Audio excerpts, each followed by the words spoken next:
पड़ेंगे और कुछ और खबरों को देखेंगे। प्रदेश में छात्र संघ चुनाव पर लगी रोक के खिलाफ आरएलपी की हुंकार रैली को लेकर बीकानेर के डूंगर कॉलेज में पार्टी सुप्रीमो हनुमान बेनीवाल ने सभा की।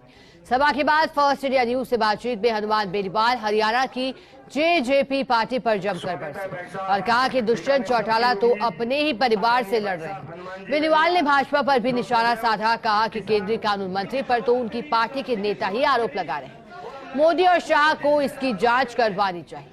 इसके साथ ही बेनीवाल ने एनडीए और इंडिया में जाने से इनकार किया। वहीं राजस्थान विधानसभा चुनाव को उन्होंने 2024 का सेमीफाइनल बताया।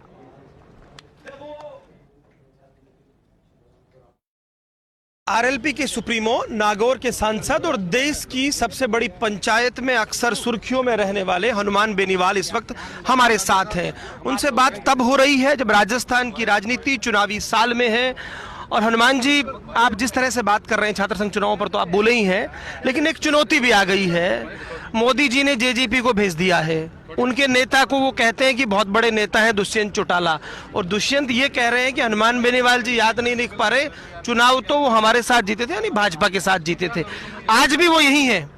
उसको पता नहीं दुष्यंत को, मैं चुनाव जब जीता था तो मैं ये भाजपा के साथ में नहीं जीता, भारतीय जनता पार्टी। उस समय मुझे 1.5-2 लाख वोटों की आवश्यकता थी। हमारा जो पॉलिटिकल झगड़ा चल रहा है वहाँ पे, दुष्यंत अपने परिवार से ही लड़ रहा है, खुद के परिवार से। उसके दादाजी अलग बैठे हैं, भाई अलग बैठा है, तो पारिवारिक झगड़ा उनका। और वो बीजेपी के साथ क्यों, आप भी जानते हो, बीजेपी ने उनकी फाइलें मंगाई और साफ साफ कहते हैं दोबारा हम जेल में डालेंगे, आप बाप बेटा को चुपचाप समर्थन दो। वो उस खट्टर के साथ हो गए जिस खट्टर ने 50 जाटों के बच्चों की हत्या करवाई।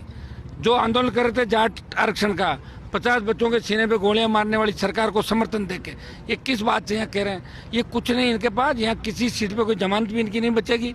अब यह राजस्थान के बच्चों ने हरियाणा और यूपी के जो ठग आते थे उन ठगों का झंडा छोड़ दिया। हाँ, कुछ पैसा है इनके पास, लूट खसोट किया हुआ, वो पैसा बांट के कहीं 5 लाख 10 लाख, उसमें अगर कोई समाज को खरीदना चाहते हैं वो खरीदे नहीं जाएंगे। अब राजस्थान के लोग बहुत होशियार हो गए।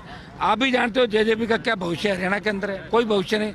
मैं जाऊंगा हरियाणा, जब पता लग जाएगा उसको कि वो मेरा नुकसान कराएगा, उसका खुद का नुकसान हो रहा है। ये नहीं हुआ कि बीज आपने लगाया, पानी आपने दिया और अब ऐसा लग रहा है कि फसल को काटने किसी और को भेज लिया, ये भाजपा 30 सीटों की बात होने लगी है साहब। नहीं, लेकिन उससे बढ़िया मेरा तो फायदा है ना, कम से कम 30 तो खत्म हो जाए, तो 170 में ही करना पड़ेगा। तो आप हरियाणा जाएंगे मतलब जवाब में?